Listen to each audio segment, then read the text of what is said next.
नमस्कार दोस्तों, मैं सैंडिल अनुज। आज प्रेसिडेंट के बारे में आपसे चर्चा करेंगे, जो कि पार्ट 5 में यूनियन के अंतर्गत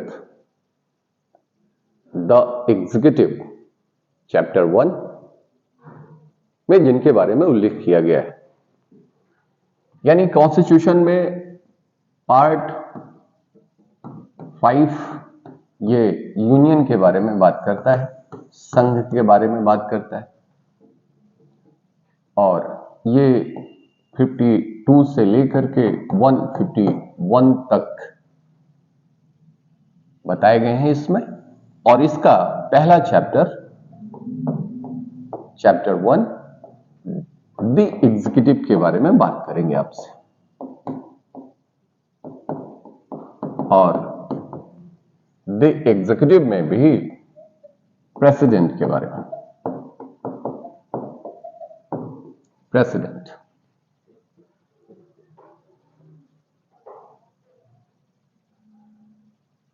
जैसा कि आपने प्रियम्बल में पढ़ा है, प्रियम्बल में वर्ड जो यूज किया गया है, we the people of India dash dash dash democratic republic, हमने रिपब्लिक टर्म को यूज किया है। और रिपब्लिक वर्ड्स को मैं जब डिफाइन कर रहा था तो मैंने आपसे बताया था कि हेड ऑफ द स्टेट वो हेरेडिटिकल नहीं होंगे, वंशानुगत नहीं होंगे, इन्हें इलेक्ट किया जाएगा फॉर अ फिक्स्ड टेन्योर, निश्चित समयावधि के लिए इन्हें इलेक्ट किया जाएगा।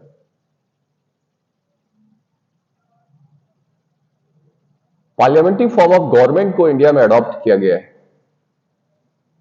मैं फॉर्म ऑफ गवर्नमेंट के बारे में भी चर्चा कर चुका हूं आपसे।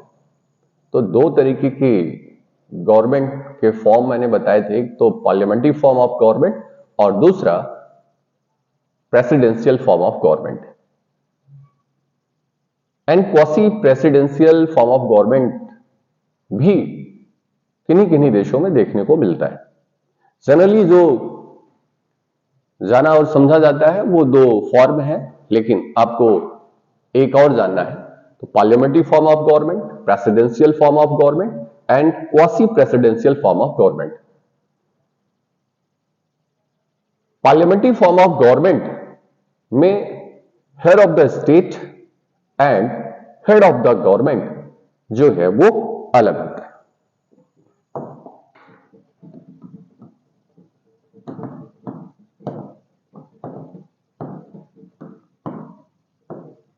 Form of government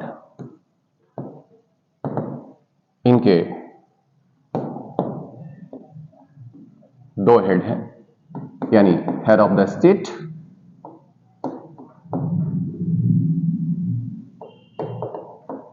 and head of the government. एक तो राज्य का प्रमुख, देश का प्रमुख, और दूसरा शासन का प्रमुख इन the parliamentary form of government. And here head of the state is president. Union level पर देखेंगे तो यहां पे प्रेसिडेंट, और स्टेट में जाएंगे तो यहां पे governor. And here head of the government का जो मुखिया है वो prime minister, PM. In the parliamentary form of government, head of the state is a president और a governor, while as the head of the government is prime minister or chief minister. President को आलंकारिक प्रमुख भी बोला जाता है, constitutional head भी बोला जाता है, एंड समटाइम इन्हें मेयर रबर स्टैंप बोल दिया जाता है। आज इन सारे प्रोविजनों के बारे में हम एनालाइज करेंगे और एक्चुअली देखेंगे कि क्या पोजीशन है, क्या पावर है हमारे महामहिम के।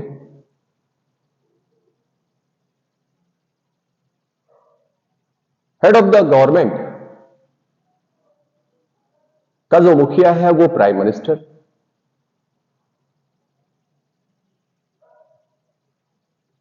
आर्टिकल 52 जो है वो क्लियर करता है there shall be a president of India, यानी वर्ड जो है वो मैंडेटरी है, शैल वर्ड यूज किया गया है और वहां पे सीधे सीधे इस बात को क्लियर किया गया है there shall be a president of India. इसका मतलब मे भी नहीं, शैल बी, यानी होगा, भारत का एक राष्ट्रपति होगा, जो सीधे सीधे 52 में बता दिया गया है। यानी when you just read article 52, वहां पे सीधे सीधे ये बता दिया कि there shall be a president of India. और 53 जब आप देखते हैं तो आर्टिकल 53 में यह बताया गया है कि समस्त कार्यपालिकी शक्ति ऐसे राष्ट्रपति में निहित होगी। All the executive power of the union shall be vest in president of India. और जिसे प्रेसिडेंट के द्वारा एक्सरसाइज किया जाएगा या अपने सबऑर्डिनेट के द्वारा।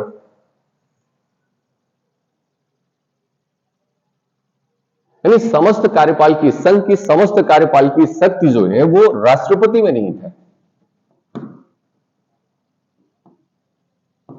प्रेसिडेंट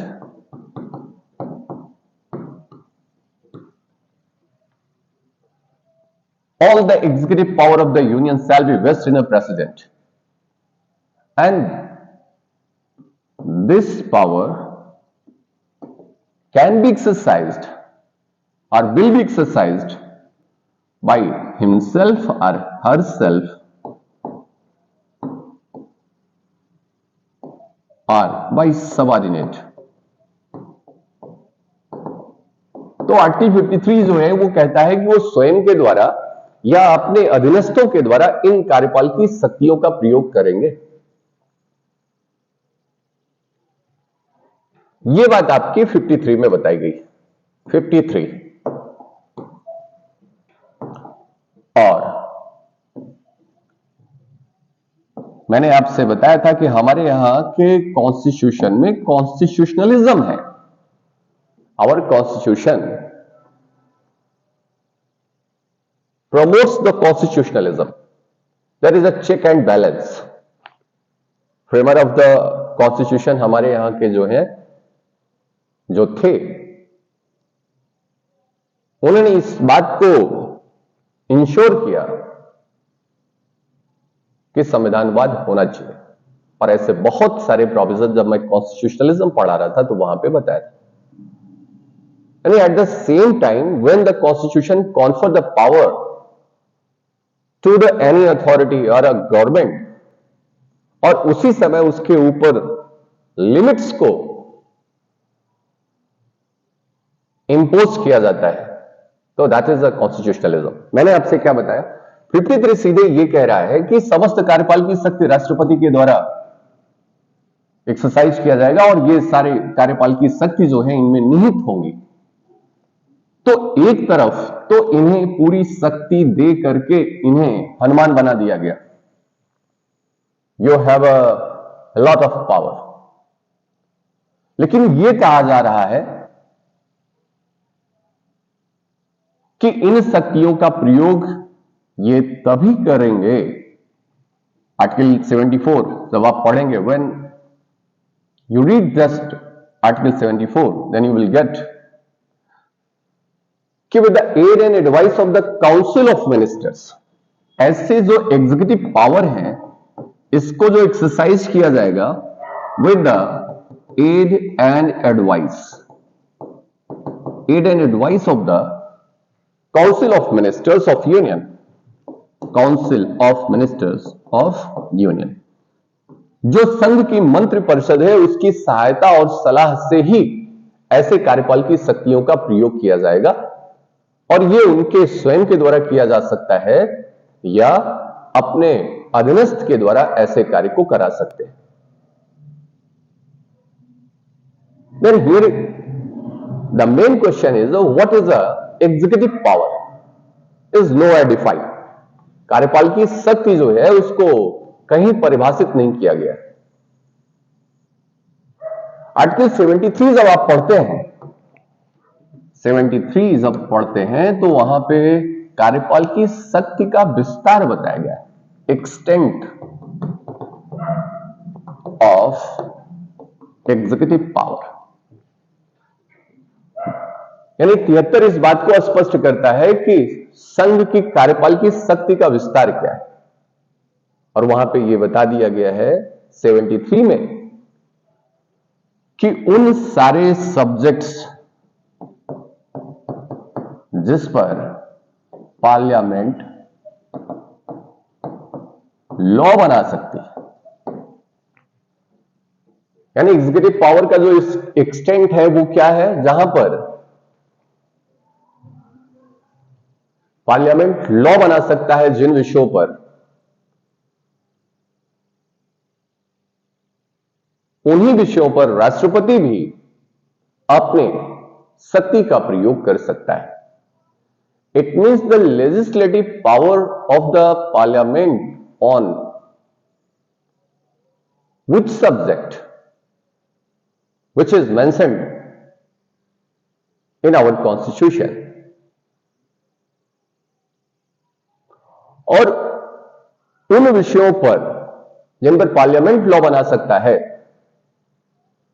उन्हीं विषयों पर राष्ट्रपति अपनी कार्यपाल की शक्तियों का प्रयोग कर सकता है। It is a coextensive the legislative power of the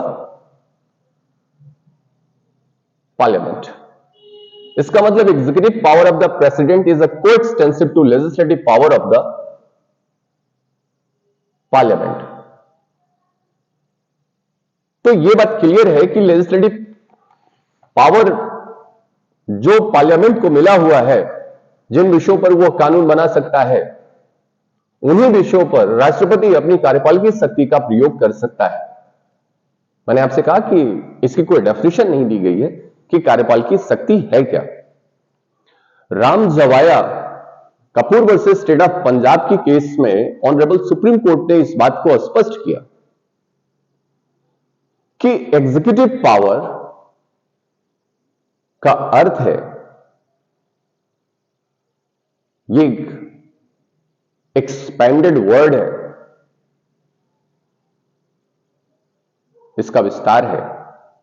यानी जब और जो पॉलिसीज बनाई जाती हैं, लॉ एंड ऑर्डर्स को मेंटेन करना, पॉलिसीज को डिसाइड करना, डिटरमाइन करना, लॉ एंड ऑर्डर को मेंटेन करना, सोशल एंड इकोनॉमिक वेलफेयर के लिए कार्य करना, फॉरेन पॉलिसी को डिसाइड करना and administration of the nation, in general administration of nation, ये समस्त बातें जो है वो कार्यपाल की शक्ति के अंतर्गत आती हैं। यानी मैंने आपसे बताया कि पॉलिसी को डिसाइड करना, पॉलिसी को लागू करना, ये कार्यपाल की कार्य है। वेलफेयर ऑफ द स्टेट के लिए कार्य करना, लॉ एंड ऑर्डर को मेंटेन करना, general administration of the nation, these are the area and these are the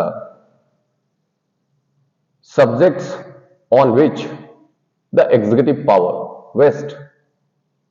ये समस्त भाग जो हैं वो कार्यपालिका के हैं और यह स्पष्ट किया गया कि जो कार्य विधायिका का नहीं है, जो कार्य लेजिस्लेचर का नहीं है और जो कार्य जुडिशरी का नहीं है,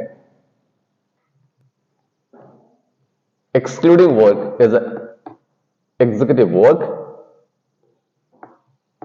तो ये बहुत सिंपल से डेफिनेशन है। इसका मतलब जो एग्जीक्यूटिव पावर है ये क्या है, इसका मतलब यदि टोटल पावर की बात करें, समस्त पावर की बात करें, तो इसमें से क्या माइनस कर दिया जाए? इसमें से legislative power plus judicial power minus total power is equal to executive power. ये फॉर्मूला है आपका, इसे देखें आप जरा। ये कार्यपाल की शक्ति है। कार्यपाल की शक्ति यानी समस्त शक्तियों में से जो विधायी शक्ति और न्यायपालिका की शक्ति है, इसे माइनस कर दिया जाए तो जो रिमेन्स आपका पावर होगा that is the executive power. और मैंने आपसे बता दिया कि एग्जीक्यूटिव पावर्स में रामजबाया कपूर के केस में बता दिया, गवर्नमेंट पॉलिसी का निर्धारण करना, लॉ एंड ऑर्डर्स को मेंटेन करना, सोशल और इकोनॉमिक वेलफेयर के लिए काम करना, ये general administration of the nation और फॉरेन पॉलिसीज को डिसाइड करना, these are the area of the executive power. और मैंने आपसे बताया कि जो एग्जीक्यूटिव पावर दिया गया है, executive power is a coextensive of the legislative power of the parliament। यानी जिन विषयों पर पार्लियामेंट लॉ बना सकती है, उन्हीं विषयों पर राष्ट्रपति अपनी कार्यपाल की शक्ति का प्रयोग कर सकता है। और 73 में कार्यपाल की शक्ति के विस्तार के बारे में बात किया गया है, ना कि कार्यपाल की शक्ति के बारे में बात किया गया। तो मैंने आपसे बताया कि प्रियम्बल में हमारे यहां रिपब्लिक वर्ड्स को यूज किया गया है, यानी हमारा हेड ऑफ द स्टेट जो होंगे वो इलेक्टेड होंगे फॉर द फिक्स्ड टेन्योर के लिए, एक निश्चित समय के लिए उन्हें निर्वाचित किया जाएगा। ये वंशानुगत नहीं होगा, जस्ट लाइक ब्रिटेन।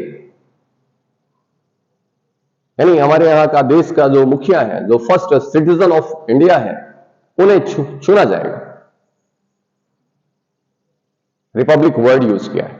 फिर मैंने आपसे बताया कि हमारे यहां का जो गवर्नमेंट है, फॉर्म ऑफ द गवर्नमेंट है, हमने पार्लियामेंट्री फॉर्म ऑफ गवर्नमेंट को अडॉप्ट करा।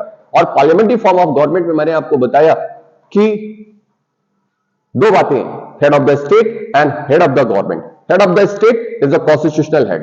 हेड ऑफ द स्टेट को अलंकारिक हेड कहा जाता है, और हेड ऑफ द गवर्नमेंट जो होता है वो प्राइम मिनिस्टर होता है। चूंकि समस्त शक्तियों का जो प्रयोग किया जाता है वो with the aid and advice of the council of minister के साथ किया जाता है, एंड काउंसिल ऑफ मिनिस्टर का जो मुखिया होता है, हेड होता है, वो प्राइम मिनिस्टर होता है। It means the actual power in a parliamentary form of government is vest in a prime minister, not in a president. तो एक्चुअल पावर जो होता है वो वेस्ट करता है पार्लियामेंट्री फॉर्म ऑफ गवर्नमेंट में, प्राइम मिनिस्टर में, यूनियन लेवल पर। और स्टेट में आएंगे तो ये पावर सीएम के पास होता है। मैंने आपसे बताया कि एग्जीक्यूटिव पावर 53 कहता है कि वेस्ट करेगा प्रेसिडेंट में, समस्त कार्यपाल की शक्ति जो है वो वेस्ट करेंगे आप प्रेसिडेंट में। लेकिन ये जो पावर है वो with the aid and advice of the council of ministers से यूज किया जाएगा। तो क्वेश्चन ये है कि एग्जीक्यूटिव पावर क्या है? तो executive power is nowhere defined, I have already told you. हमारे यहां आर्टिकल 73 जो है वो एग्जीक्यूटिव पावर के एक्सटेंट के बारे में बात करता है। तो मैंने आपको बताया कि executive power is a coextensive legislative power of the parliament. Just keep in mind all the facts, सारे के सारे फैक्ट्स को आपको ध्यान में रखना है।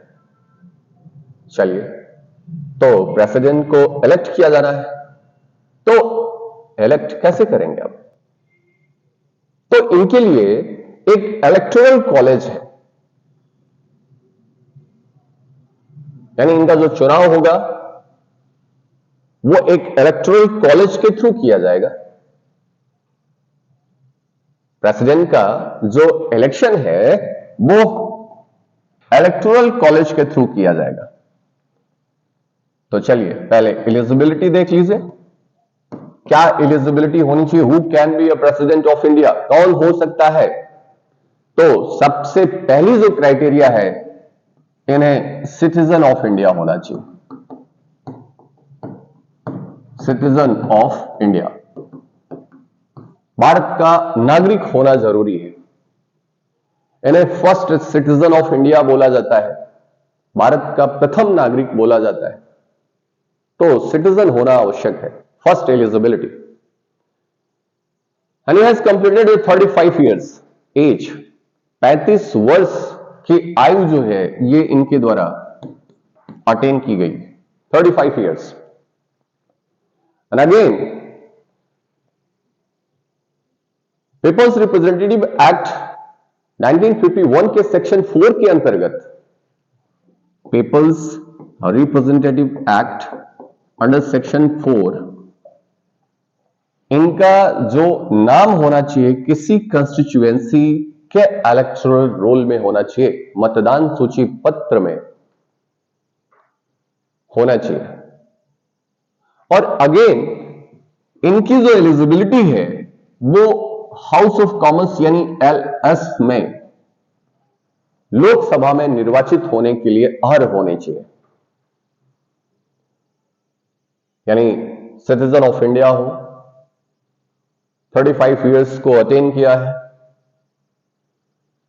एंड अगेन उनका किसी निर्वाचन सूची में, किसी संसदीय क्षेत्र के निर्वाचन सूची या मतदान सूची में उनका नाम हो, जो कि पीपल्स रिप्रेजेंटेटिव एक्ट में बताया गया है।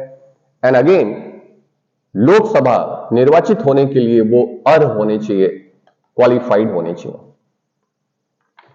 ये बेसिक एलिजिबिलिटी है, और उन्हें किसी लाभ के पद पर नहीं होना चाहिए, यानी ऑफिस ऑफ प्रॉफिट पे नहीं होना चाहिए, लाभ का पद धारित नहीं किया गया होना चाहिए। This is the basic eligibility. मैं आपको दो बातें यहां से क्लियर करा दूं। The parliament prevention of disqualification act, the parliament prevention of disqualification act 1959, ये एक्ट जरूर आप ध्यान में रखिए।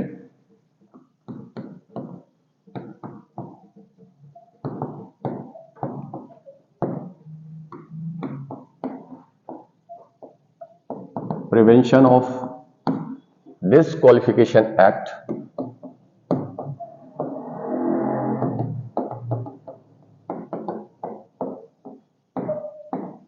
1959, ये एक्ट है जहां पे ऑफिस ऑफ प्रॉफिट्स को बताया गया है, और ऑफिस ऑफ प्रॉफिट को डिफाइन नहीं किया गया है। ऑफिस ऑफ प्रॉफिट है क्या? Jaya Bachchan versus union of India के मामले में यह बताया कि कोई भी ऐसा पद जिसमें पैक्नरी इंटरेस्ट इन्वॉल्व होता है, जिससे कुछ पैक्नरी बेनिफिट्स राइज होता है, जो रिसीव किया जाता है जिस पोस्ट से, ऐसे पद से, वो पद आपका लाभ का पद कहलाता है। इस एक्ट में the parliament prevention of disqualification act, इस एक्ट में वो क्लास बता दिए गए, वो कैटेगरीज बता दी गई हैं कि ये पद जो है वो लाभ के पद नहीं माने जाएंगे। But there is no any definition, यहां पे कोई परिभाषा नहीं बताई गई है कि लाभ का पद क्या है। यह बात स्पष्ट कर दिया गया है कि ये पद जो है वो लाभ के पद नहीं माने जाएंगे, यानी गवर्नर की पोस्ट है, लाभ का पद नहीं है। मिनिस्टर्स के पोस्ट हैं, वो लाभ के पद नहीं है। ऐसे ही एग्जाम्पल और विस्टडी फॉर्म में बताया गया है। तो इस एक्ट को देखिए जो डील करता है आपका, कि इसमें जो बता दिए गए हैं वो आपके लाभ के पद नहीं है, तो उससे लाभ का पद जो है वो धारित नहीं किया जाना चाहिए उनके द्वारा। एंड अगेन ये कॉन्स्टिट्यूशन तो प्रोविजन के बारे में बात करता है। एक लॉ बनाया गया, the presidential and vice presidential election act 1952। दूसरा जो इंपॉर्टेंट एक्ट है उसके बारे में आप देखिए, द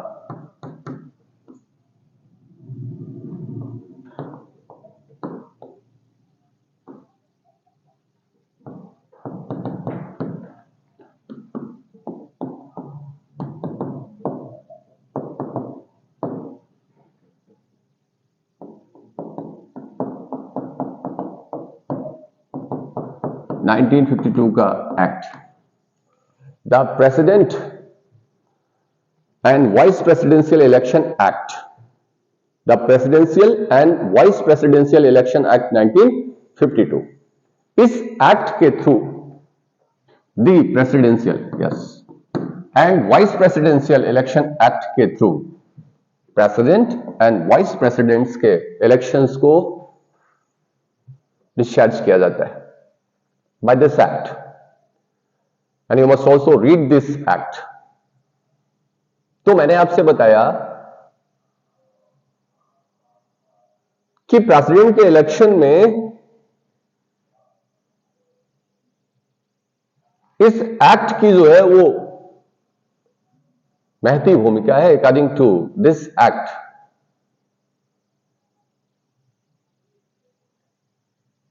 इलेक्शंस को कंडक्ट किया जाएगा और राष्ट्रपति का जो चुनाव होता है वो इनडायरेक्ट इलेक्शन होता है, इनडायरेक्ट इलेक्शन। तो इस एक्ट और इसके पहले के एक्ट को दिमाग में रखते हुए हम लोग आगे बढ़ेंगे। अभी इसके प्रोविजन के बारे में मैं आपसे बात करूंगा। ये दोनों एक्ट आपको ध्यान में रखने हैं। एंड अगेन मैंने आपसे बताया कि 54 जो है वो इलेक्टोरल कॉलेज के बारे में बात करता है और 55 जो है वो मैनर की बात करता है, मोड की बात करता है। आर्टिकल 54 ये इलेक्टोरल कॉलेज के बारे में बात कर रहा है। ये वो कॉलेज नहीं है जहां पे उनको पढ़ना है, नहीं, ये वो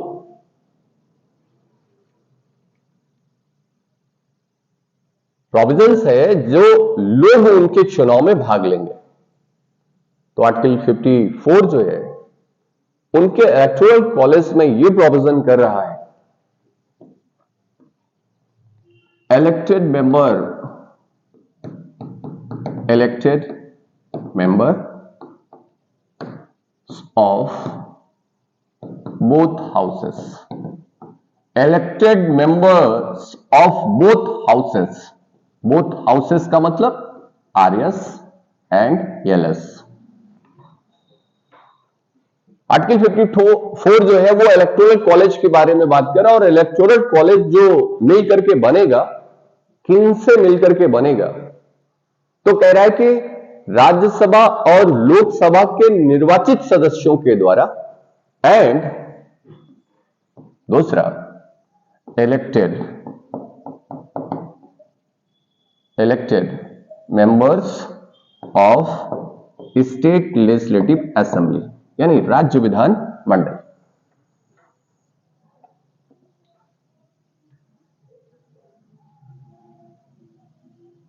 और यह बात सीधे सीधे स्पष्ट किया गया है कि इनका जो इलेक्टोरल कॉलेज बनेगा वो इनसे मिलकर के गठित होगा।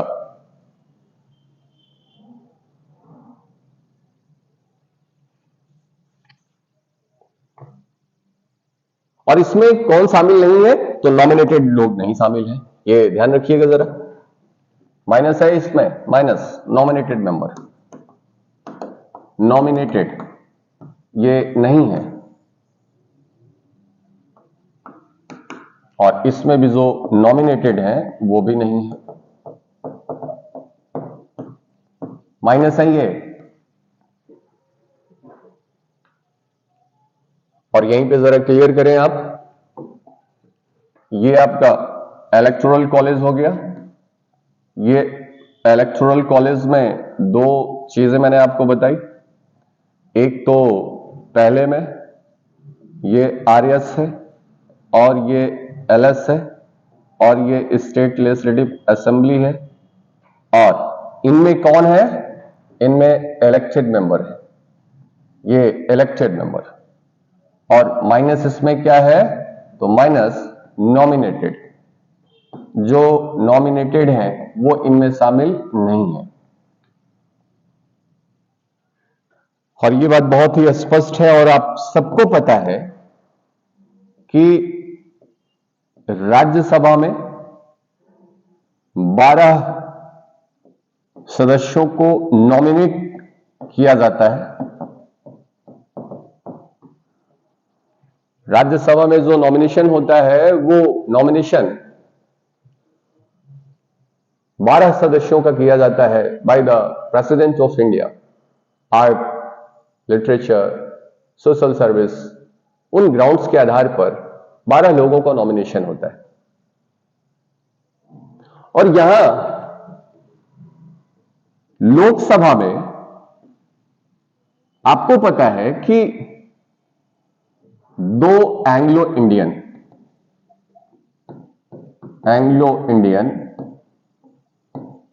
यदि प्रेसिडेंट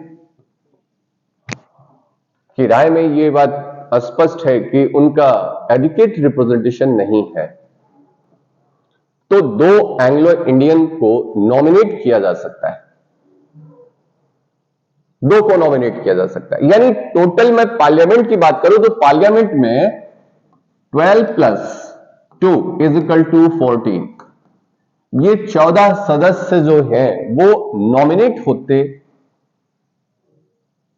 थे। मैं इसलिए थे की बात कर रहा हूं। 2-3 मिनट में आप मुझे समय दीजिए, यह बात आपको क्लियर करता हूं। यानी जनरल प्रोविजन जो था कि पार्लियामेंट में ये 14 लोग जो थे जो नॉमिनेट होकर के आते थे, ये उसके इलेक्टोरल कॉलेज का पार्ट नहीं होते थे और इनके द्वारा इलेक्शन में पार्टिसिपेट नहीं किया जाता था। और स्टेट लेजिस्लेटिव असेंबली में यदि बात करें तो इनमें एक एंग्लो इंडियन को नॉमिनेट किया जाता था, एंग्लो इंडियन को। लोकसभा में 2, राज्य विधानसभा में 1। इनको जो नॉमिनेट करता है वो प्रेसिडेंट करते हैं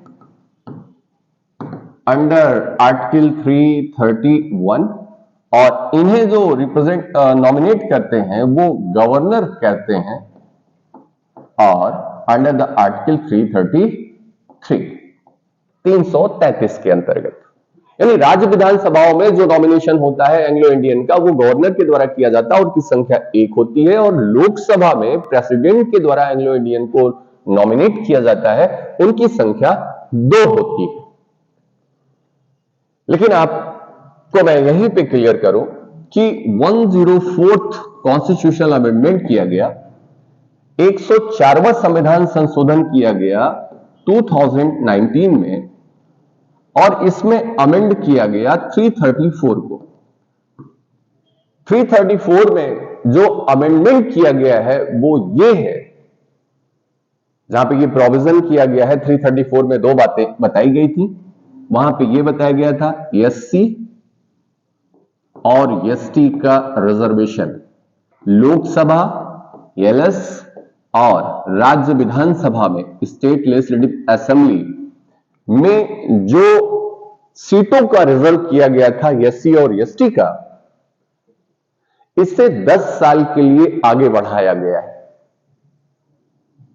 10 साल के लिए इसे और आगे बढ़ा दिया गया, जबकि क्लॉज 2 जो है 334 का वो एंग्लो इंडियन के बारे में बात कर रहा है। उसके बारे में इस अमेंडमेंट में कोई प्रोविजन नहीं किया गया है। अभिप्राय यह है कि अब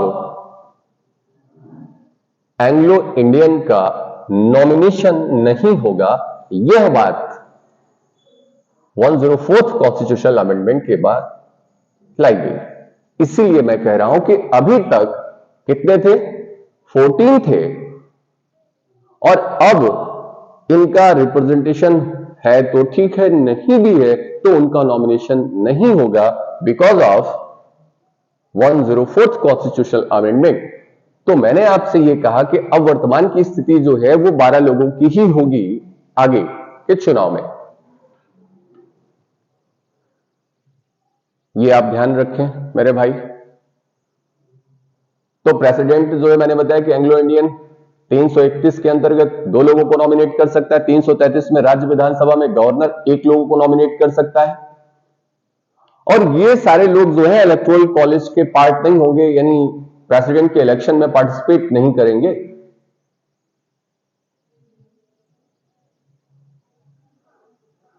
राज्यसभा के 12 लोग, लोकसभा के 2 लोग यानी 14, और विधानसभा में एक एक यदि नॉमिनेट है तो जितनी भी विधानसभाएं हैं उतने लोग इनके इलेक्शन में पार्टिसिपेट नहीं करने वाले इलेक्टेड मेंबर हैं। अब अगेन क्वेश्चन यहां पे आया कि इनका जो इलेक्शन हो रहा है, यदि किसी स्थान की या किसी प्रदेश की विधानमंडल जो है वो भंग है, या कोई विधान सभा की जो सीटें हैं वो रिक्त है, या पार्लियामेंट में वैकेंसीज हैं, तो उसके आधार पर इनका चुनाव हो सकता है या नहीं। तो यह बात ऑनरेबल सुप्रीम कोर्ट के द्वारा बहुत ही स्पेसिफिकली मेंशन कर दिया गया doctor Khare versus election commission of India. Doctor Khare versus election commission of India में यह बात क्लियर हो गई कि भले ही किसी विधानमंडल को भंग किया गया हो या उसकी कोई सीटें रिक्त हो, उसके आधार पर राष्ट्रपति के चुनाव को चैलेंज नहीं किया जा सकता है, रोका नहीं जा सकता है। क्योंकि यदि इस तरीके से देखा जाए, वैकेंसीज के आधार पर देखा जाए, तो प्रेसिडेंट का इलेक्शन 5 वर्ष तक भी नहीं हो पाएगा, क्योंकि कहीं ना कहीं ये व्यवस्था बनी रहेगी। और ये बात आर्टिकल 62 के अगेंस्ट है, जो ये प्रोवाइड करता है कि राष्ट्रपति का चुनाव उनका टेन्योर कार्यकाल समाप्त होने के पहले ही उसके भीतर ही कर लेना है, या किसी आकस्मिकता के आधार पर यदि ऐसा राष्ट्रपति का पद रिक्त होता है तो ऐसे चुनाव को 6 महीने में पूरा कर लेना है। यानी इस तरीके से देखा जाए तो कहीं पे विधानसभा भंग होगी तो राष्ट्रपति का चुनाव ही संभव नहीं हो पाएगा। तो इसी बात को क्लियर किया गया कि विधानमंडल में कुछ स्थानों के रिक्त होने या उनके भंग होने से इनके चुनाव पर कोई प्रभाव नहीं पड़ेगा, ये अप्रभावित रहेंगे। मैंने आपसे बताया कि प्रेसिडेंट का जो इलेक्शन है वो indirect election, not a direct election, और इनका जो चुनाव किया जाएगा वो चुनाव इलेक्टोरल कॉलेज से किया जाएगा। इलेक्टोरल कॉलेज जो मिलकर के बन रहा है उसमें लोकसभा यानी पार्लियामेंट के दोनों सदनों के निर्वाचित सदस्य और राज्य विधानसभाओं के निर्वाचित सदस्य से मिलकर के होगा। और यदि किसी राज्य की विधानसभा भंग है या उनका स्थान जो है वो रिक्त है, वैकेंट है, तो उसके आधार पर उसे चैलेंज नहीं किया जा सकता है।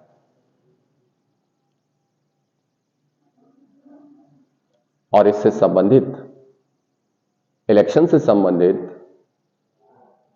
जो मैनर है, जो मोड है, वो आर्टिकल 55 में बताया गया है।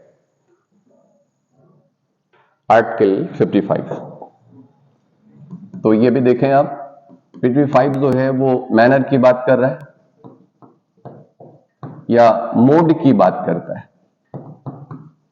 तरीका क्या होगा इनका? तो इनका जो तरीका है चुनाव का, proportional representation by single transferable method. Proportional representation, आनुपातिक प्रतिनिधित्व प्रणाली के द्वारा एकल संक्रमणीय मत पद्धति के द्वारा कराया जाएगा। एकल संक्रमणीय मत पद्धति के द्वारा, सिंगल ट्रांसफरेबल मेथड्स। यानी प्रोपोर्शनल रिप्रेजेंटेशन होना चाहिए सारे राज्यों का, उसमें आनुपातिक रूप से भाग लिया जाना आवश्यक है, भाग लिया जाना चाहिए। और ये जो पद्धति है, ये चुनाव की जो पद्धति है, हमने आयरलैंड से लिया हुआ है। एयर ने इसे विकसित किया था। इसे हेयर की पद्धति, सिस्टम ऑफ हेयर भी कहा जाता है। यानी आयरलैंड से हमने राष्ट्रपति के चुनाव की प्रक्रिया को लिया है और हेयर के द्वारा इसे डेवलप किया गया था, इसलिए हेयर सिस्टम भी इसे कहा जाता है। Proportional representation by single transferable method. और ये व्यवस्था क्या है मैं आपको बता दूं, एक बार थोड़ा सा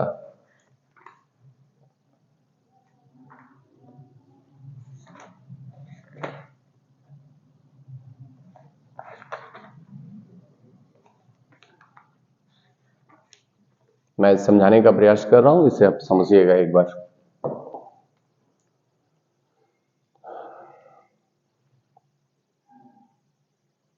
ये जो वोट वैल्यू निकाली जाती है, इनका जो वोट वैल्यू निकाली जा रही है वो कैसे निकाली जाएगी, ये बात आप ध्यान रखिए। हाँ, एक चीज और, ये जो आता हूं 55 54 जो है वो 54 में ये एक्सप्लेनेशन जोड़ा गया। मैं जो 55 के बाद बताना था, लेकिन मैं यही अब आपको क्लियर कर दे रहा हूं कि 54 में ये जो प्रोविजन किया गया है, आपको ये पता है कि 14th कॉन्स्टिट्यूशनल अमेंडमेंट के द्वारा पांडिचेरी में विधानसभा और विधान परिषद के गठन के बारे में बात किया गया था 239A जोड़ करके पांडिचेरी।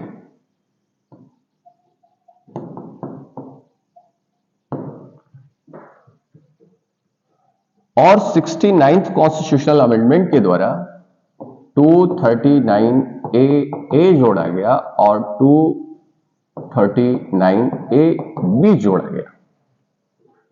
और जहां पे एनसीटी दिल्ली में राज्य विधानसभा और राज्य विधानमंडल, राज्य विधानसभा और राज्य विधान परिषद यानी राज्य विधानमंडल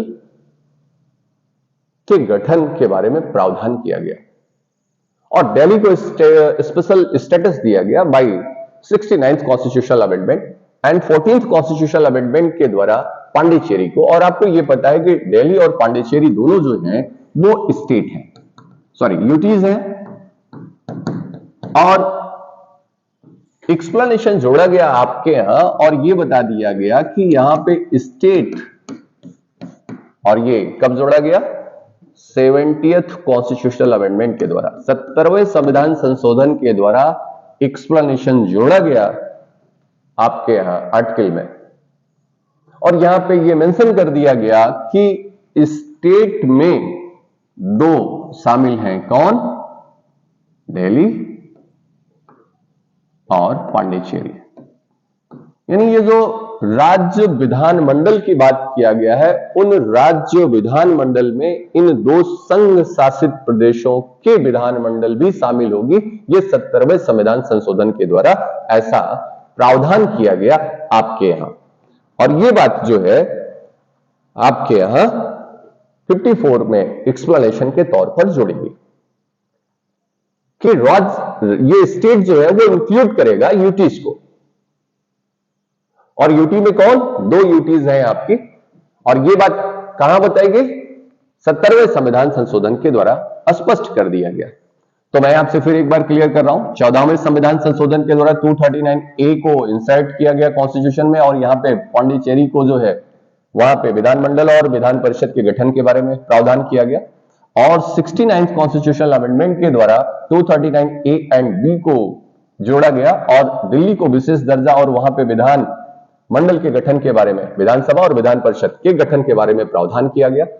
और इन दोनों प्रावधानों को यानी 70th कॉन्स्टिट्यूशनल अमेंडमेंट के द्वारा ये प्रोविजन किया गया, यहां पे 54 में एक एक्सप्लेनेशन जोड़ा गया और आर्टिकल 54 में ये एक्सप्लेनेशन स्पष्ट करता है कि पांडिचेरी और दिल्ली दोनों की विधानसभाओं के सदस्य जो हैं वो उस इलेक्टोरल कॉलेज के पार्ट होंगे, इलेक्टोरल कॉलेज के पार्ट होंगे। इसका मतलब दिल्ली विधानसभा के निर्वाचित सदस्य और पांडिचेरी विधानसभा के निर्वाचित सदस्य प्रेसिडेंशियल इलेक्शंस में उनके इलेक्टोरल कॉलेज में पार्टिसिपेट करेंगे। यह बात क्लियर हो जानी चाहिए आपकी। तो ये दो यूटीज जो हैं आपके वो इसमें शामिल है, 70वें संविधान संशोधन के द्वारा इन्हें लाया गया। आगे चलते हैं, मैं 55 की बात कर रहा था और 55 में मैंने आपसे कहा कि 55 जो है ये मोड एंड मैनर्स की बात कर रहा है और सिंगल ट्रांसफरेबल मेथड्स के बारे में बात कर रहा है, प्रोपोर्शनल रिप्रेजेंटेशन के बारे में बात कर रहा है। आयरलैंड से ये कॉन्स्टिट्यूशन, आयरलैंड के कॉन्स्टिट्यूशन से मैंने ये प्रोविजन लिया है हमने। तो अब देखा जाए कि ये कैसे निकालेंगे आप। तो सबसे पहले इनका जो राष्ट्रपति हैं, इनका एक क्वोशिएंट्स निकाला जाता है। मैंने आपसे बताया था कि ये मेजॉरिटी में वोट पाए हैं, इससे काम नहीं चलेगा। इसका एक क्वोशिएंट्स होता है, उस क्वोशिएंट्स को अचीव करना होगा। यानी 4 लोगों ने भाग लिया हुआ है, ए, बी, सी और डी। यदि ये 4 लोगों ने इलेक्शन में पार्टिसिपेट किया है, तो एक को जो है वो 35,000 मिल गए वोट।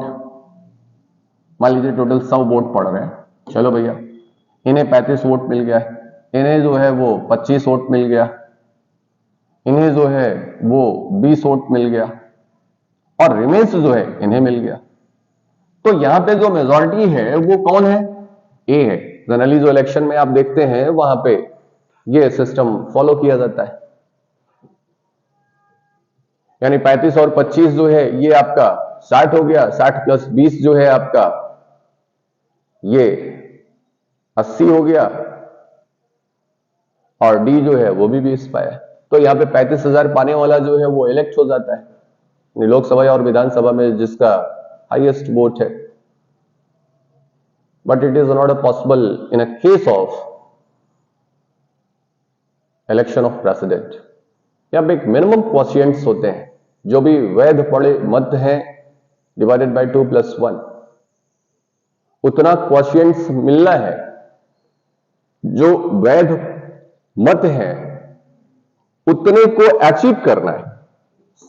100 वोट पड़ा हुआ है divided by 2 + 1, that is the quotients. इस क्वोशिएंट्स को अचीव करना होगा। इसका मतलब 51 वोट प्राप्त करना होगा प्रेसिडेंट के इलेक्शन के लिए। चलिए, एक चीज मैंने आपको बताया, क्वोशिएंट्स यानी एक मिनिमम वोट है which has to be achieved by the president। Majority में या हाईएस्ट वोट पाने से उनका इलेक्शन नहीं होगा। एक चीज तो मिनिमम क्वोशिएंट्स ये अचीव करना है। और यहां पे जो वोट वैल्यू निकाली जाती है राज्यों की और संसद के सदस्यों के और राज्य विधानमंडल के सदस्यों की जो वोट वैल्यू निकाली जाती है, उसका क्या मेथड है आज हम लोग सीखेंगे, थोड़ा सा प्रयास करेंगे। तो ये जो फॉर्मूला है पहला, राज्य की जनसंख्या यानी population of state, population of state divided by population of state divided by विधानसभा के निर्वाचित सदस्यों की कुल संख्या। जो आपके विधानसभा के निर्वाचित सदस्य हैं, elected member of legislative assembly या स्टेट लेजिस्लेटिव असेंबली, चलिए, एंड डिवाइडेड बाय 1000।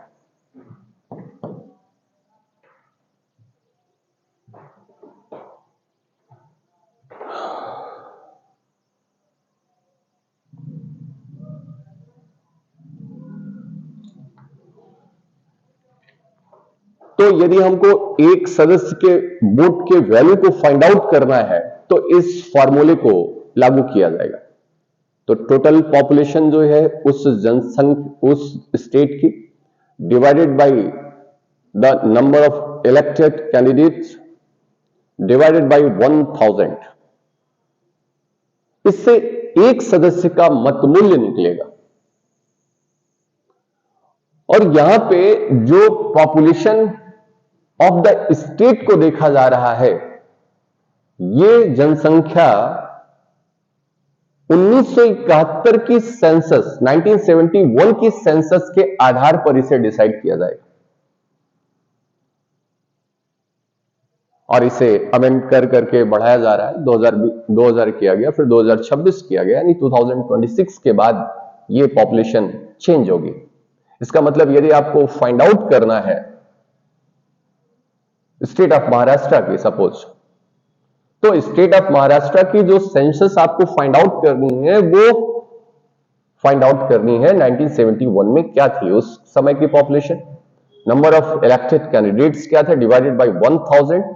तो ये जो वैल्यू आएगी वो एक की जो है वो सदस्य की वैल्यू होगी और उसे 100 से वो जितना आ रहा है और उससे उतने से मल्टीप्लाइड किया जाएगा। ये बात कैलकुलेशन से ही समझ में आएगी और संभव हो पाएगा, अदरवाइज नहीं हो पाएगा। चलिए मैं कुछ संख्या देता हूं, 208498 208498 40 डिवाइडेड बाई 208 डिवाइडेड बाई 1000।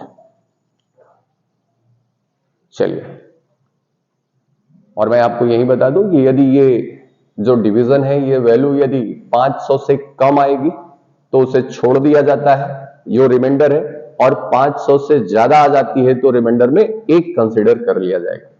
अब आप कैलकुलेटर लेकर के इसे डिवाइड करिए और डिवाइड करने का प्रयास करिए और इसे फाइंड आउट करिए। 208 से डिवाइड करना है, 208 49840 डिवाइडेड बाई 208 डिवाइडेड बाई 1000, और इसमें जो रिमाइंडर आ रहा है 239 आएगा और 239 को छोड़ दिया जाएगा क्योंकि ये 500 से कम है। और यहां पे जो वैल्यू आई है वैल्यू वो 100। चले भैया, तो ये जो है एक सदस्य की जो वैल्यू है वो 100 है, तो 208 सदस्य जो इलेक्टेड है 208 सदस्यों की जो वैल्यू हो जाएगी वो मल्टीप्लाइड बाई 100, ये एक की वैल्यू हुई। और फिर 208 की वैल्यू, एक की वैल्यू 100 तो 208 की मल्टीप्लाइड हो जाएगा।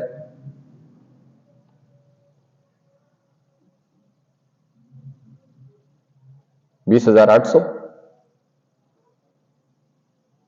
इसी तरीके से हर स्टेट को फाइंड आउट किया जाएगा, महाराष्ट्र का हो गया, यूपी का हो गया, उत्तराखंड का हो गया, एमपी का हो गया, जितनी वैल्यू आ रही है टोटल स्टेट्स की, तो ये 20,800।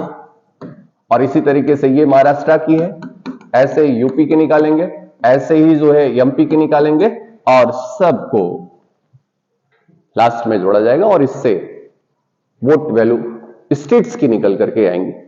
एंड अगेन राज्य विधानसभा के मतों की कुल संख्या बटे संसद के निर्वाचित सदस्यों की कुल संख्या, और ये जो टोटल आपके स्टेट्स की वैल्यू आई है, मतों की जो संख्या आई है, उसको पार्लियामेंट के इलेक्टेड मेंबर से, निर्वाचित सदस्यों की संख्या से डिवाइड करना है। इसका मतलब मान लीजिए कि टोटल स्टेट्स जो थे उन सारे स्टेट्स को आपने ऐड किया तो वैल्यू यक्स आती है, तो स्टेट्स के कैंडिडेट्स के मतों का मूल्य जो है वो divided by the elected member of the parliament, and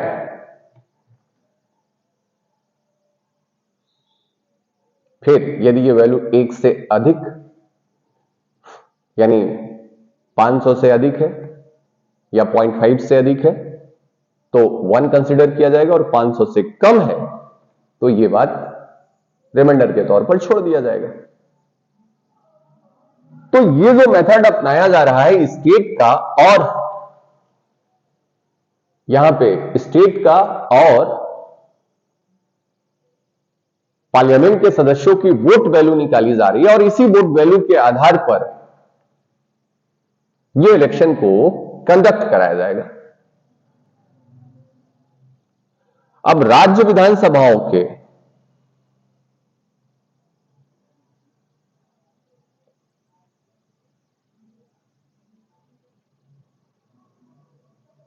कुल सदस्यों के मतों का मूल्य आप निकाल लीजिए, डिवाइडेड बाय 750 कर दीजिए, और यदि रिमाइंडर आपका 500 से कम आता है तो छोड़ दीजिए, आता है तो इससे एक सांसद के वोट वैल्यू का पता चलेगा, इसका वोट वैल्यू कितना है।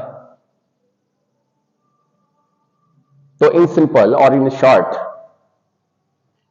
ये आपकी बात हो गई। तो total number of population of a state, मैं यूपी की मान ले रहा हूं, डिवाइडेड बाय ये elected member of state legislative assembly divided by 1000। मैंने आपसे बताया कि यदि रिमाइंडर आपका 500 से कम है तो छोड़ दिया जाएगा, 500 से ज्यादा है तो एक उसमें कंसिडर कर लिया जाएगा। एक बात। फिर ये तो एक स्टेट का है यूपी का, और इसी फार्मूले को हर स्टेट्स पे लागू किया जाएगा। तो अब जो है क्या हो जाएगा, टोटल जो नंबर्स ऑफ वोट वैल्यू है, number of vote value of state divided bye elected member of parliament. और फिर इसमें मैंने आपसे बताया कि रिमाइंडर यदि आपका 500 से कम है तो ठीक है, नहीं तो उसमें एक ऐड कर लिया जाएगा, दैट्स ऑल।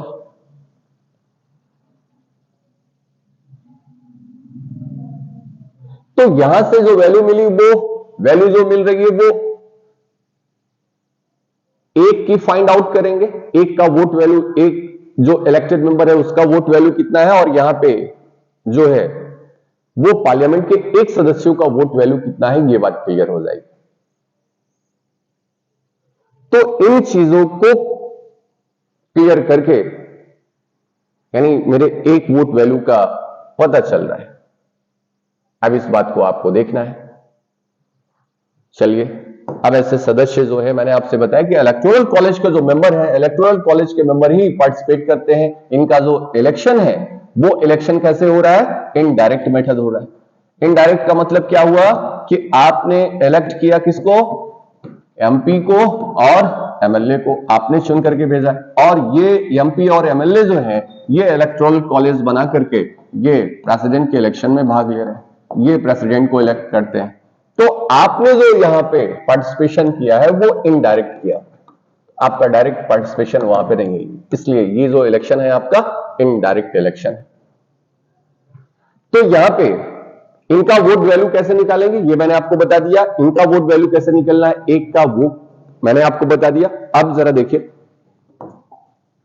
तो ये तो प्रोपोर्शनल रिप्रेजेंटेशन है, यानी हर स्टेट्स का एक प्रोपोर्शनल वैल्यू है। पार्लियामेंट्स का और स्टेट लेजिस्लेटिव जो असेंबली के मेंबर्स हैं उनका वोट वैल्यू में अनुपातिकता हो, इसलिए ये फॉर्मूला को लागू किया गया है। एंड अगेन, यदि मान लीजिए कि 4 कैंडिडेट्स हैं तो यहां पे प्रेफरेंशियल वोट्स दिए जाते हैं, ए, बी, सी, डी, ये 4 कैंडिडेट हैं प्रेसिडेंट के लिए जो कंटेस्ट कर रहे हैं। चारों लोग जो है वो भाग लेते हैं। तो यहां पे हर कैंडिडेट जो एमपी या एमएलए हैं, जो इलेक्टेड मेंबर हैं, वो अपना प्रेफरेंशियल वोट करेंगे। यानी पहला प्रेफरेंस वो ए को देना चाह रहे हैं, दूसरा प्रेफरेंस मान लीजिए यक्स जो है वो चाहता है कि पहली प्रेफरेंस उसकी है बी, तो वो पहली प्रेफरेंस का वोट करेगा बी को, और वो दूसरी प्रेफरेंस पे चाहता है डी को वोट करना, तो सेकंड प्रेफरेंस वो डी को देगा। तीसरी प्रेफरेंस चाहता है कि चलो वो नहीं तो अब ए होगा, तो ये फर्स्ट प्रेफरेंस, ये हो गया सेकंड प्रेफरेंस, और ये हो गया थर्ड प्रेफरेंस, और ये हो गया फोर्थ प्रेफरेंस। मैंने आपसे क्या कहा कि प्रेफरेंशियल वोट किया जाता है, यहां पे प्रेफरेंस दिया जाएगा कि आप किसको चाहते हो। अब इसी तरीके से वाई वोट करने गया है, तो वाई इसे अपना फर्स्ट प्रेफरेंस दे रहा है, इसे जो है वो सेकंड प्रेफरेंस दे रहा है, इसे जो है वो थर्ड प्रेफरेंस दे रहा है, इसे जो है वो फोर्थ प्रेफरेंस दे रहा है। इसी तरीके से क्रम चल रहा है। तो यहां पे सबसे पहले फर्स्ट प्रेफरेंस का वोट काउंट किया जाएगा, टोटल वोट्स फर्स्ट प्रेफरेंस, यानी ए को फर्स्ट प्रेफरेंस कितना मिला है, बी को फर्स्ट प्रेफरेंस कितना मिला है, डी को, सी को कितना मिला है हुआ, और डी को कितना मिला हुआ है। मैंने आपसे क्या कहा कि फर्स्ट प्रेफरेंस वोट को देखा जाएगा पहली बार, और फर्स्ट प्रेफरेंस वोट यदि वो मिनिमम क्वोशिएंट्स को, जो मैंने आपको बताया था, ये जो मिनिमम क्वोशिएंट्स है, इस क्वोशिएंट्स को अचीव कर गया तो उसके आधार पर उसका इलेक्शन हो जाएगा। यानी मान लीजिए कि 100 वोट पड़ने थे तो 100 वोट पे कितना मिलना चाहिए? 51। तो जिसका भी first preference vote A B C D 51 है तो वो इलेक्ट समझा जाएगा, वो चुन लिया जाएगा। और यदि ऐसा नहीं हुआ तो फिर अभी दिक्कत है। मान लीजिए कि मैंने आपसे क्या कहा कि इन्हें जो वोट मिला हुआ है वो 45 वोट मिल गया है फर्स्ट प्रेफरेंस, इन्हें जो मिला है वो 25 मिल गया है फर्स्ट प्रेफरेंस वोट, इन्हें जो मिला हुआ है फर्स्ट प्रेफरेंस वोट जो है आपका 45, ये हो गया आपका 25, ये 70 हो गया आपका, और फिर इन्हें जो मिल गया वो 20% और 20 इनको 10 मिल गया। चलो भैया अब जरा देखिए यहां पे ए को फर्स्ट प्रेफरेंस मिला है 45, बी को फर्स्ट प्रेफरेंस मिला है 25, सी को, और यहां पे किसी को भी 51 का आंकड़ा जो है वो नहीं मिला है, मिनिमम क्वोशिएंट्स किसी को भी नहीं मिला है बाय द फर्स्ट प्रेफरेंस। तो अब ऐसी स्थिति में जो सबसे कम वाला होता है उसको क्या कर दिया जाता है? उससे बाहर कर दिया जाता है, और इसके सेकंड प्रेफरेंस के वोट को, यानी इसका ये जो वैल्यू है 10, ये डिस्ट्रीब्यूट कर दिया जाता है ए बी सी में, यानी ट्रांसफर कर दिया जाएगा।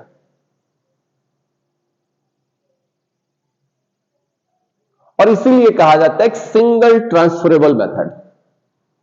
तो यहां पे इसके जो 10 वोट हैं वो ट्रांसफर किए जाएंगे, कहां पे किए जाएंगे? ए में, बी में और सी में। और ये प्रक्रिया तब तक दोहराते रहेंगे जब तक कि वो मिनिमम क्वोशिएंट्स प्राप्त ना हो जाए, मिनिमम क्वोशिएंट्स प्राप्त ना हो जाए।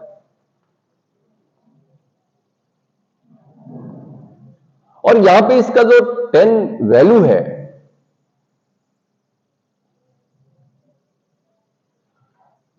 ये जो 10 है ए बी सी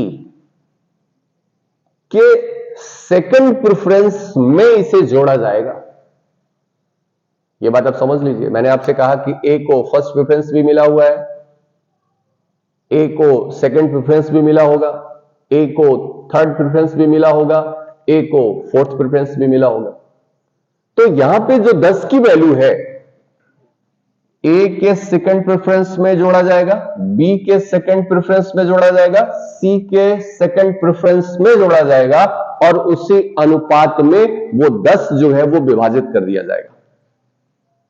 ये बात समझिएगा जरा, यानी रेशियो लगेगा यहां पे,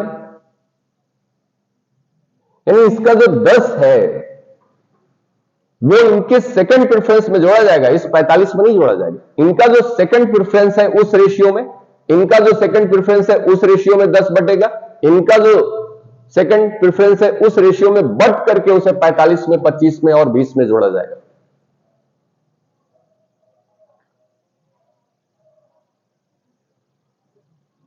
यह बात ध्यान रखिएगा। इसका मतलब कि यह जरूरी नहीं है कि जो फर्स्ट प्रेफरेंस में ज्यादा वोट पाया हुआ है वो सेकंड प्रेफरेंस में भी ज्यादा वोट पाया हो सकता है कि बी जो है उसका सेकंड प्रेफरेंस सबसे ज्यादा है, या सी का सेकंड प्रेफरेंस ज्यादा है। तो ज्यादा है तो उसी अनुपात में उसको 10 मिलेगा भी, और फिर उसको जोड़ा जाएगा इस वैल्यू में। तो ऐसी स्थिति में फाइनली ये तब तक प्रक्रिया को दोहराई जाती है जब तक कि ये कंटिन्यू नहीं हो जाती है। कंप्लीट नहीं हो जाती और मिनिमम क्वोशिएंट्स नहीं मिल जाते हैं, और मिनिमम क्वोशिएंट्स यदि मिल गए तो फिर वो इलेक्शन हो गया। जनरली ऐसा होता नहीं कि सेकंड प्रेफरेंस के आधार पर उसे जाना पड़े, कुछ एक्सेप्शंस को छोड़ करके फर्स्ट प्रेफरेंस के आधार पर ही इनका इलेक्शन हो जाता है। ये थोड़ा सा टेक्निकल है और इस बात को समझने का प्रयास करिएगा। और मैंने आपसे कहा कि यहां हम जो एक्ट की बात कर रहे थे, वो एक्ट आपका जो है वो किसके बारे में बात कर रहा है? The presidential and vice presidential election act 1952 का जो एक्ट है वो ये कहता है कि ये जो प्रेसिडेंट हैं इनके पदों के दुरुपयोग को रोकने के लिए ऐसा प्रोविजन किया गया है कि 50 आपके प्रपोजर होने चाहिए और 50 जो है वो सेकेंडर होना चाहिए। यानी 50 लोगों के द्वारा ऐसे कैंडिडेचर्स को, 50 मेंबर्स के द्वारा ऐसे कैंडिडेचर्स को सपोर्ट किया गया है, प्रपोज किया गया है, प्रस्तावित किया गया है और 50 मेंबर के द्वारा उसे अनुमोदित किया है। तो प्रपोजर एंड जो सेकेंडर्स हैं इनके बारे में जो प्रोविजन किया गया है कि 50 लोग उनके नाम को प्रेफर करते हैं, प्रस्तावित करते हैं और 50 लोग उसका अनुसमर्थन करते हैं, और ये बात आपकी बताई गई है presidential and vice presidential elections act 1952, जिसे अमेंड किया गया 1997 में, और उसके सेक्शन 5B में यह बताया गया, section 5B which was inserted in 1997 and was amendment of Presidential and Vice Presidential Election Act 1952, जहां पे यह बात बताई गई। तो presidential and vice presidential election में यदि किसी कैंडिडेट्स को ले आना है तो 50 लोग उसका समर्थन करेंगे और 50 लोग उसका प्रस्ताव करेंगे। इन्हें प्रपोजर एंड सेकेंडर कहा जाता है और यह बात 5B में बताई गई। और ऐसे राष्ट्रपति के द्वारा जो नॉमिनेशन करने जा रहे हैं इनको एक अमाउंट्स डिपॉजिट करना होगा, एक सिक्योरिटी अमाउंट्स डिपॉजिट करना होता है, that is a security amounts, जो कि उसकी धनराशि है 15,000 रुपए, 15,000, which is deposited in a reserve bank of India या गवर्नमेंट ट्रेजरी में उसे रिजर्व किया जाता है, उसे सिक्योर किया जाता है, सिक्योरिटी के तौर पर दिया जाता है। और यह बात आपके इस एक्ट की धारा 5C में बताया गया है कि what would be the amount of the are deposit amount. तो ये आपका 15,000 रुपए है और इसे अगेन 1997 में अमेंड किया गया था, जिसमें इस धनराशि को 15,000 बनाया गया था, जो आरबीआई को किया जाता है। कभी भी क्वेश्चन पूछा जा सकता है कि ये अमाउंट जो है जो डिपॉजिट किया जाता है। और कुल पड़े वैध मतों की संख्या का यदि 1/6 भाग 1/6 को अचीव नहीं कर पाता है ऐसी कैंडिडेट जो इलेक्शन में पार्टिसिपेट किए हैं, तो वो अमाउंट जो है वो फॉरफिट कर ली जाती है, जब्त हो जाती है, और इसको कहा जाता है जमानत जब्त हो जाना। तो जमानत जब्त होने का मतलब जो वैलिड वोट पड़े हुए हैं उनका यदि 1/6 उन्हें नहीं प्राप्त हुआ है तो उनकी जमानत जब्त हो जाएगी। ये बात ध्यान रखिएगा। तो अमाउंट मैंने आपको बताया 15,000 रुपए। कहां पे होगा? आरबीआई में होगा या आपका गवर्नमेंट ट्रेजरी में होगा। ये कितने लोग उसको समर्थित करेंगे और अनुमोदित करेंगे? तो प्रस्ताव जो है वो 50 लोग करेंगे और समर्थन जो है वो 50 लोग करेंगे। ये बात कहां बताई गई है? ये आपके presidential and vice presidential election act 1952 की धारा 14A में बताई गई है और 97 में इसे अमेंड किया गया था। ये बात हो गई आपकी। तो मैंने आपको बताया कि 52 में क्या कह रहा है कि there shall be a president of India. 53 कहता है कि all the executive power shall be vest in president of India and that will be exercised by himself और हिज सबऑर्डिनेट। और 74 मैंने आपको बताया कि 74 ये स्पष्ट करता है कि ये एग्जीक्यूटिव पावर जो है with the aid and advice of the council of minister से किया जाएगा और जिसका हेड जो है वो प्राइम मिनिस्टर होता है। It means the actual power जो है वो वेस्ट करता है आपके प्राइम मिनिस्टर में। और फिर 54 मैंने आपको बताया कि 54 में इनका जो इलेक्शन होगा वो कौन करेगा, चुनाव में पार्टिसिपेट कौन करेगा। तो इलेक्टोरल कॉलेज उसका बना हुआ है, कॉन्स्टिट्यूट किया गया है, और इलेक्टोरल कॉलेज में यह बताया गया कि elected member of the parliament are both houses, LS R S, elected member not nominated member, और फिर elected member of the state legislative assembly, ये लोग मिलकर के भाग बनाएंगे। और फिर मैंने आपको बताया कि 70th कॉन्स्टिट्यूशनल अमेंडमेंट के द्वारा इसमें एक एक्सप्लेनेशन को जोड़ा गया, और उस एक्सप्लेनेशन में यह स्पष्ट किया गया कि यूटीज जो दिल्ली और पांडिचेरी की हैं, उनकी विधानसभाओं के सदस्य भी राष्ट्रपति चुनाव में भाग लेंगे। यह बात आपके 70वें संविधान संशोधन के द्वारा बताया गया। मैंने आपको बताया इनका जो मैनर होगा, जो मोड होगा, मोड किस तरीके से होगा। तो मोड मैंने आपको बताया कि proportional representation by the single transferable method, और ये जो पद्धति हमने लिया है वो आयरलैंड के कॉन्स्टिट्यूशन से लिया है, इसलिए इसे हेयर पद्धति कहा जाता है, क्योंकि हेयर के द्वारा ही उसे डेवलप किया गया था वहां पे। और मैंने आपको बताया कि सारे राज्यों और एमपीज के वोट वैल्यू में जो रिप्रेजेंटेशन में आनुपातिकता हो, इसलिए इस मेथड को फॉलो किया गया। मैंने आपसे बताया कि यहां पे मेजॉरिटी के आधार पर इलेक्शन नहीं होता है, एक मिनिमम क्वोशिएंट्स को गेन करना होता है, अचीव करना होता है, and that is the total valid votes divided by 2 + 1, that is the minimum quotients which has to be achieved. ये करना होगा, हाईएस्ट वोट पाने से काम नहीं चलेगा। और फिर मैंने आपको बताया कि हर कैंडिडेट्स जो कंटेस्ट कर रहा है फॉर दिस पोस्ट, उन्हें एलिजिबल होना चाहिए। उनकी एलिजिबिलिटी क्या है? They must be a citizen of India, उनके द्वारा 35 ईयर एज को कंप्लीट किया गया हो, लोकसभा चुनाव के लिए वो अर्ह हो, एलिजिबल हो, और पीपल्स रिप्रेजेंटेटिव एक्ट में ऐसे किसी संसदीय क्षेत्र में, ऐसे किसी कंस्टिट्यूएंसी के निर्वाचक नामावली में उनका नाम जो है वो मेंशन होना चाहिए, और किसी लाभ के पद पर नहीं होने चाहिए। तो मैंने लाभ के पद के बारे में बताया कि लाभ के पद को कहीं भी डिफाइन नहीं किया गया।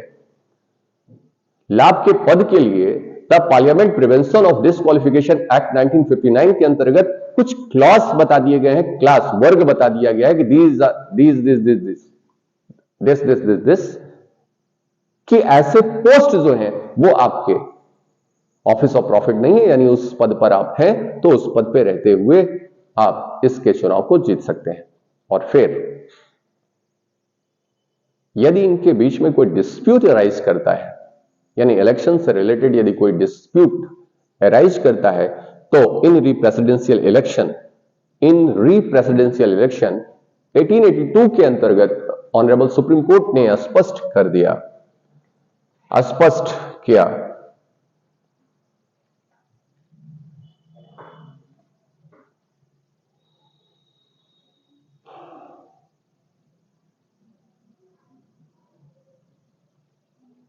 कि जो कैंडिडेट्स हैं,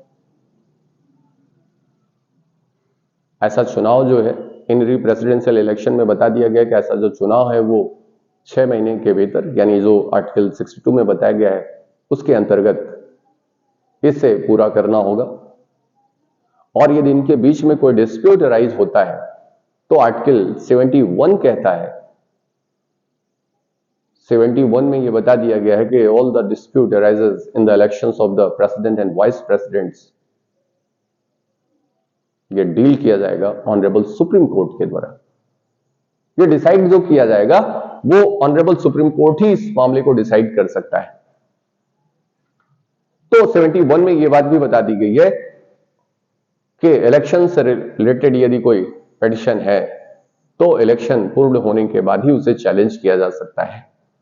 और डॉक्टर खरे के केस में यह बता दिया गया था कि या तो मतदाता के द्वारा या कैंडिडेट्स के द्वारा, और इलेक्शन में बता दिया गया था, उसमें बताया गया था कि 10 या 10 से अधिक मतदाताओं के द्वारा या कैंडिडेट्स के द्वारा ही इसे चैलेंज किया जा सकता है, अदरवाइज नहीं चैलेंज किया जा सकता है। तो this is all about the president. अच्छा, आर्टिकल 57 कहता है कि राष्ट्रपति को पुनर्निर्वाचित किया जा सकता है, री इलेक्शन का प्रोविजन है अपने। और ये टेन्योर कितना होगा, कितनी बार तक जाएगा, ये फिक्स नहीं है। जैसे कि अमेरिका के कॉन्स्टिट्यूशन में वहां के राष्ट्रपति के द्वारा 2 बार ही चुनाव को लड़ा जा सकता है, ऐसा प्रोविजन किया गया वहां पर। इसके पहले ये प्रोविजन था, वो लिमिटेड नहीं था यूनाइटेड स्टेट ऑफ अमेरिका में। लेकिन इंडिया में अभी भी फिक्स नहीं है, how many times, how many numbers, no. तो आर्टिकल 57 ये कह रहा है कि पुनर्निर्वाचन के पात्र होंगे और वो उन्हें पुनर्निर्वाचित किया जा सकेगा। अच्छा, तो ये कुल मिलाकर के मैंने आपको राष्ट्रपति के निर्वाचन के बारे में बात करा। और राष्ट्रपति के निर्वाचन हो गए तो राष्ट्रपति जिस डेट से अपने ऑफिस को होल्ड करते हैं, उनका जो टेन्योर होता है वो 5 साल तक का होता है, यानी date from which he just entered into the office, उस तिथि से 5 वर्ष तक का कार्यकाल उनका होता है। लेकिन इसके पहले भी वो अपने लिखित हस्ताक्षर के द्वारा इस पोस्ट को रिजाइन कर सकते हैं। और इनका जो रेजिग्नेशन होता है वो रेजिग्नेशन उपराष्ट्रपति को डायरेक्ट करते हुए होता है, उपराष्ट्रपति को। तो दोनों बात यही समझ लीजिए कि प्रेसिडेंट वाइस प्रेसिडेंट को और वाइस प्रेसिडेंट प्रेसिडेंट को करते हैं,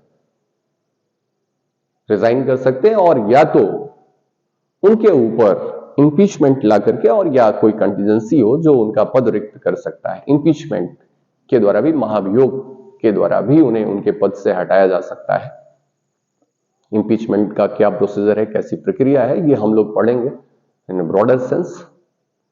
और इलेक्ट होने के बाद आर्टिकल 60 कहता है कि ओथ एंड अफर्मेशन के बारे में, ओथ एंड अफर्मेशन। तो जनरली हमारे यहां जिनके ओथ के बारे में बात यहां नहीं की गई है, वो शेड्यूल में बता दिया गया है। 3rd शेड्यूल जो है ओथ के बारे में बात करता है, शपथ के बारे में बात करता है। और स्पेसिफिकली आर्टिकल 60 में मेंशन किया गया है कि हमारे ऑनरेबल प्रेसिडेंट के द्वारा जो ओथ लिया जाएगा। और अफर्मेशन, ओथ वो जो किसी में फेथ या बिलीफ करते हैं, और अफर्मेशन जो गॉड में बिलीफ नहीं करते, वो अफर्मेशन लेते हैं। और वहां पे बताया गया है कि इस बात का वो ओथ लेते हैं कि my best ability, to my best ability, I protect, preserve and defend our constitution। ये प्रोटेक्ट करेंगे, डिफेंड करेंगे, प्रिजर्व करेंगे कॉन्स्टिट्यूशन को, और पब्लिक वेलफेयर के लिए कार्य करेंगे, लोगों के कल्याण के लिए कार्य करेंगे। Well beings of the peoples, devoted myself to service and well being of the peoples. ये आर्टिकल 60 में बता दिया गया ओथ के बारे में। अब इन्हें इनके पद से कैसे हटाया जाएगा, इंपीचमेंट का क्या प्रोसीजर है, और महामहिम के पावर्स क्या हैं, इनके बारे में हम लोग अगले लेक्चर्स के बारे में पढ़ेंगे। मोड, मैनर, एलिजिबिलिटी, क्राइटेरिया, ये सारी चीजें मैंने आपको बता दी। अब इनके पद से ये कैसे हटेंगे, कैसे समाप्त होंगे इनका पद, उसके बारे में हम लोग नेक्स्ट वीडियो में देखेंगे। वीडियो अच्छी लगी होगी तो लाइक करिएगा, शेयर करिएगा, सब्सक्राइब करिएगा, और यदि कोई डाउट है तो उसे जरूर क्वेश्चन करिएगा। Thank you.